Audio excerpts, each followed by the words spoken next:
This video is on how to zero a Model A UZI front sight. I picked up this translated UZI operator manual. It's basically a translation from a German manual. I've looked through the manual. It's real good. If you can pick up a copy, you can find them online. The only thing is it doesn't tell you how. There's a section in there about how they test fire it, but they don't say anything about how to zero the UZI. I talked to a friend of mine that was in the IDF. They actually carried an UZI.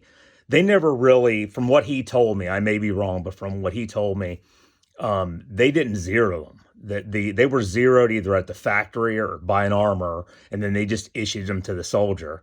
And the soldier would basically just use Kentucky windage where the sights were, and they would just get used to where their particular gun was shooting, and they would just adjust from there. Now, keep in mind, when you hear people asking about how to zero an UZI, first thing you have to find out is what type of UZI they have. There's a Model A and a Model B. Front sight, which we'll discuss later on, they have a front sight where elevation and windage is adjusted by the front sight only. The Model B, which was a little bit more modern, it had a front sight very much similar to a AR style front sight post, and the elevation was adjusted on the front sight.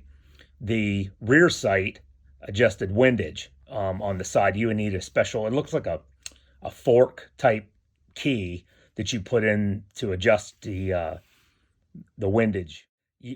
Most of the kits that are coming out right now, a lot of people are building UZIs. They're going to be having the Model A. That's the SMG front. That was used in the SMG. They made semi-autos and full autos. The main thing you're going to need, and I highly recommend it, is a UZI front sight adjustment tool.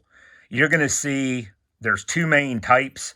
One has an L-shaped handle that looks just like this. The other one has a T.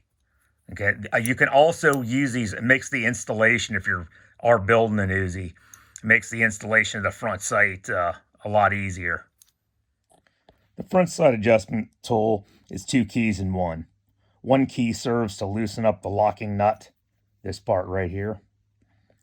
The key is used when to turn the sighting post, thus raising or lowering it to adjust for elevation and windage. Adjust elevation first, then for windage. Okay, let's look at our front sight on a Model A. It's made up of three pieces. This is the front sight. This is the front sight locking nut. And then underneath that, you've got your front sight locking washer.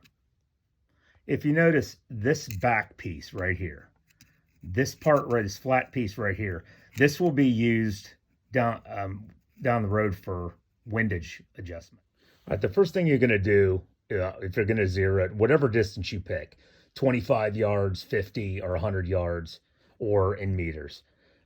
First thing that people don't do is brace their weapon. The cheapest ways to, if you don't have a bench, is grab a 50 caliber ammo can and throw a sandbag on top of it and rest the UZI on top. As long as the gun is not moving, you want to limit the amount of movement of the gun. And once you fire your groups and you make your adjustments, you want to move the weapon as little as possible. So first thing we do after we brace our gun, you're going to see these two prongs here. This fork fits down over the front sight there first. I don't know if you can see that with the lighting. It's kind of crummy. Okay.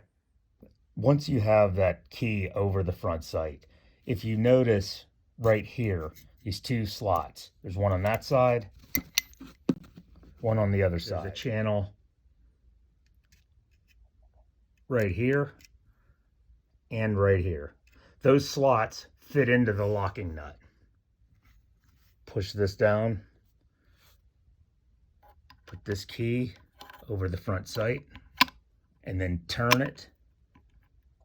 You want to turn the adjustment key until it fits into those recessed slots. While you do this, you're just leaving this, let this go. You're just leaving this. What you want to do is rotate it counterclockwise, about maybe a turn, not more than that.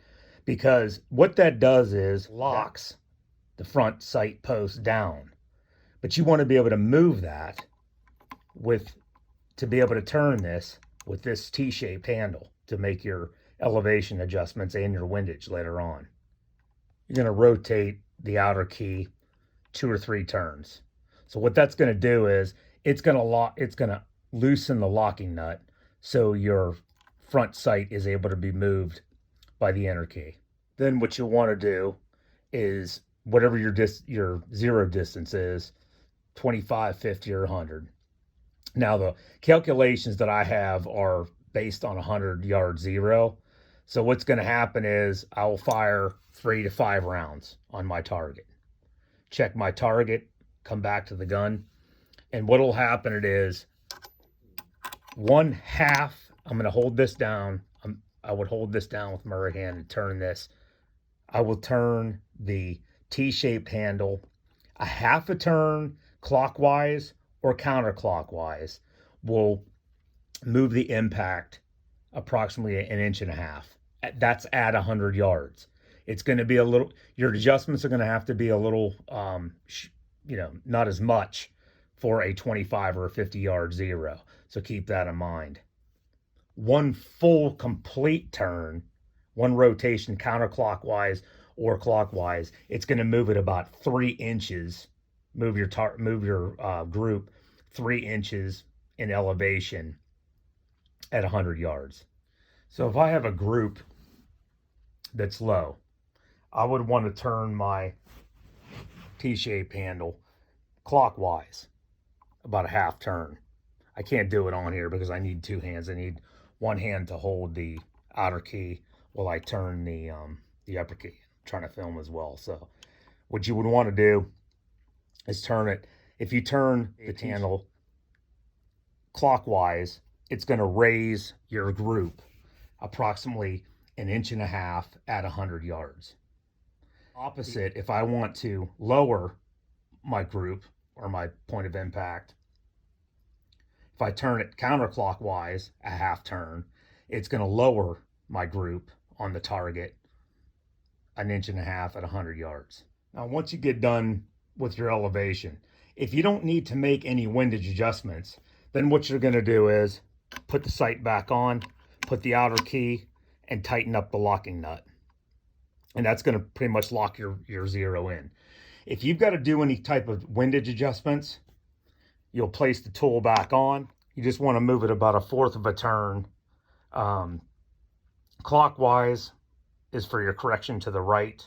1/4 of a turn counterclockwise will move your bullet impact correction to the left.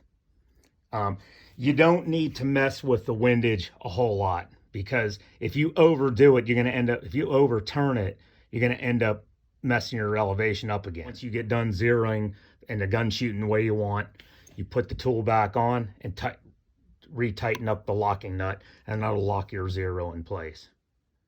Also, if there's any error that you see in this video, just feel free to comment in the comments and let me know, because I'm not an expert at this. I'm just giving it a try and trying to help a lot of people out. Thank you for watching.